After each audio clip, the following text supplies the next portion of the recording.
Mr. Scobie's op-ed entitled "The Queen Deserves Better for Her Jubilee Than Obsessing Over Family Drama" was published online on Tuesday.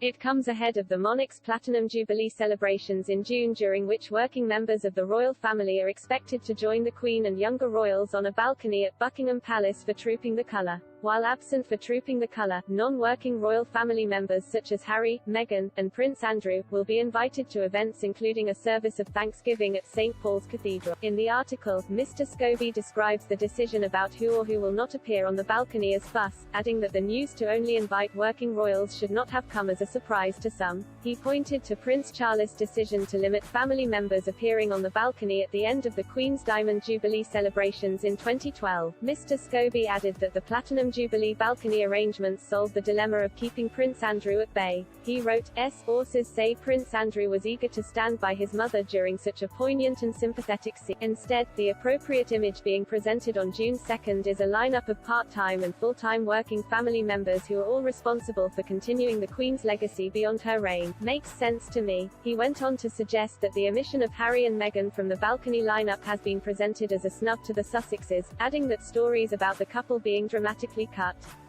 would have probably felt believable to tabloid readers. Mr. Scobie, citing an unnamed source, explained that the Duke of Sussex had said previously that he and his wife wanted to be part of Jubilee events, but were less keen on appearing on the balcony. He goes on to suggest that the four-day Jubilee celebrations might be one of the last opportunities to see the Queen in public. The Duke and Duchess biographer ends the piece by observing, "Members of the royal family are certainly no strangers to drama created by themselves. But, right now, the biggest threat to the Jubilee isn't coming from within the Windsors or House Montecito, it's the sections of media hellbent on joyriding the focus towards soap opera-style drama and embellished tale. Whether you are a royalist or not, Her Majesty deserves better than this." The piece came 2 days before Daily Express royal correspondent Richard Palmer said the Sussexes could still appear on the balcony of Buckingham Palace. Mr. Palmer said a hint from a royal aide last week suggested a second balcony moment featuring Harry and Meghan could take place after the Platinum Jubilee pageant. Meanwhile, further details of the celebrations have been released, with the Queen's famous diamond diadem and jewels set to go on show at royal residences. Set with 1,333 brilliant cut diamonds, the priceless crown was made for George IV's coronation in 1821. It has been worn numerous times by the monarch during her historic reign and is probably the most well-recognized of all her pieces of jewelry. The Queen usually wears the diadem for her journey to and from the state opening of Parliament.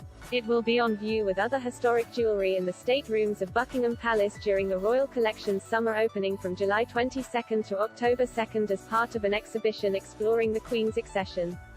In 1952, just days after she acceded to the throne, the Queen wore the diadem for official portraits by Dorothy Wilde. These formed the basis for the monarch's image on millions of postage stamps from 1953 to 1971.